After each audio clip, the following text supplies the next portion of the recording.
নমস্কার বন্ধুরা, তনুশ্রী রান্নাঘর অ্যান্ড ব্লগস চ্যানেলে তোমাদের সবাইকে স্বাগত। তোমরা সবাই কেমন আছো? আশা করি সবাই ভালো আছো। আমিও ভালো আছি। আজকে আমি তোমাদের সাথে একদম সম্পূর্ণ নিরামিষ ছোলার ঘুগনির রেসিপি শেয়ার করছি। তো দেখো বন্ধুরা, কতটা লোভনীয় লাগছে দেখতে।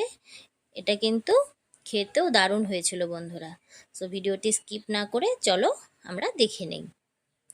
এখানে আমি ছোলা ভিজিয়ে রেখেছিলাম, এটা আমি আগের দিন রাতে ভিজিয়ে নিয়েছি। এখানে 250 গ্রামের মতন ছোলা রয়েছে। দেখো ছোলাটা কিন্তু অনেকটা পরিমাণে ফুলে গেছে। তোমরা চাইলে 2-3 ঘন্টা আগেও এটাকে ভিজিয়ে রাখতে পারো।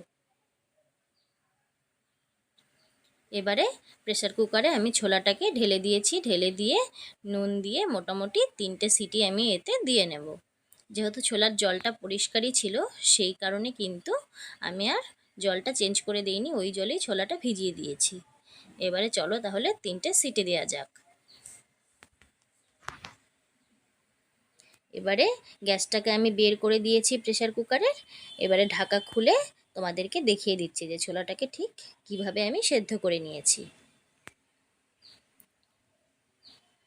দেখো বন্ধুরা, ছোলাটাকে ঠিক আমি এইভাবে সেদ্ধ করে নিয়েছি, একদম কিন্তু গলেও যায়নি আবার শক্তও নেই। এবারে ওভেনে আমি কড়াই বসিয়ে দিয়েছি আর দিয়ে দিয়েছি বেশ কিছুটা পরিমাণে সাদা তেল। এবারে তেল হালকা গরম হয়ে গেলে এতে দিয়ে দিয়েছি 2টো শুকনো লঙ্কা। শুকনো লঙ্কাটাকে কিছুক্ষণ সময়ের জন্য ভেজে নিয়েছি। এরপর আমি এতে অ্যাড করে দিয়েছি 1/2 চা চামচ সাদা জিরে। এবারে ফোড়নটাকে কিছুক্ষণ সময়ের জন্য আমি ভেজে নেব। যতক্ষণ না পর্যন্ত ফোড়ন থেকে সুমিষ্ট গন্ধ ছাড়ছে ততক্ষণ পর্যন্ত ভেজে নিয়েছি। এরপর এখানে আমি দিয়ে দিয়েছি 2 চামচ জিরে লঙ্কা বাটা। এখানে আমি 7-8টা কাঁচা লঙ্কা আর 1 চামচ জিরে শিলে বেটে নিয়েছিলাম। এরপর আমি এতে দিয়ে দিয়েছি স্বাদ অনুযায়ী নুন আর হলুদ গুঁড়ো। এবারে সমস্ত মশলা কিছুক্ষণ সময় নিয়ে খুব ভালো করে কিন্তু কষিয়ে নিতে হবে বন্ধুরা। এবারে আমি দিয়ে দিয়েছি এখানে একটা বড় সাইজের টমেটো, এটা পেস্ট করে নিয়েছিলাম, সেটাকে এতে অ্যাড করে দিয়েছি। টমেটোটাকেও ভেজে নিয়েছি। তারপরে বাটিটা ধুয়ে সামান্য একটু জল অ্যাড করে দিয়েছি, যাতে কিনা মশলাটা পুড়ে না যায়। যতক্ষণ পর্যন্ত মশলার কাছ থেকে কাঁচা গন্ধ চলে না যাচ্ছে বন্ধুরা, ততক্ষণ পর্যন্ত কিন্তু মশলাটাকে ভালো করে কষিয়ে নিতে হবে। এখানে কিন্তু মশলাটা যখন আমি কষাচ্ছিলাম তখন কিন্তু গ্যাসের আঁচটাকে আমি লোতে রেখেছিলাম। এবারে এখানে দিয়ে দিয়েছি 1 চা চামচ লাল লঙ্কার গুঁড়ো। তোমরা চাইলে এতে কাশ্মীরি রেড চিলি পাউডারও অ্যাড করতে পারো। লঙ্কার গুঁড়োটা দিয়েও কিন্তু আমি সমস্ত মশলা একটু ভালো করে ভেজে নিয়েছি।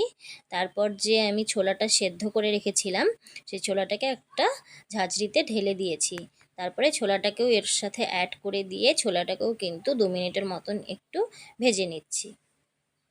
বন্ধুরা, এটা তোমরা কিন্তু রুটি, লুচি, পরোটা সব কিছুর সাথেই খেতে পারো নিরামিষ দিনে বানিয়ে। আর তোমরা যদি এটা নিরামিষে না করতে চাও তাহলে এতে পেঁয়াজ রসুন অ্যাড করে দিতে পারো। সামান্য একটু পেঁয়াজ বাটা আর রসুন কুচি অ্যাড করে দিলে কিন্তু এর স্বাদটা অনেকটাই আরও বেড়ে যাবে। এবারে এখানে আমি দিয়ে দিয়েছি 3টে কাঁচা লঙ্কা। কাঁচা লঙ্কাগুলো আমি কুচি করে কেটে নিয়েছিলাম, সেটা এখানে অ্যাড করে দিয়েছি।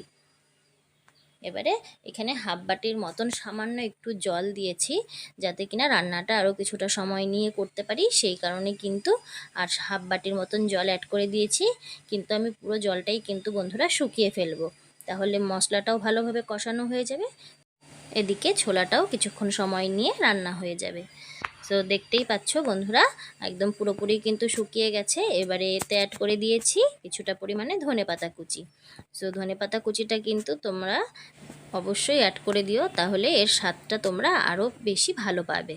সো তৈরি হয়ে গেল আমার আজকের এই ছোলার ঘুগনির রেসিপিটি।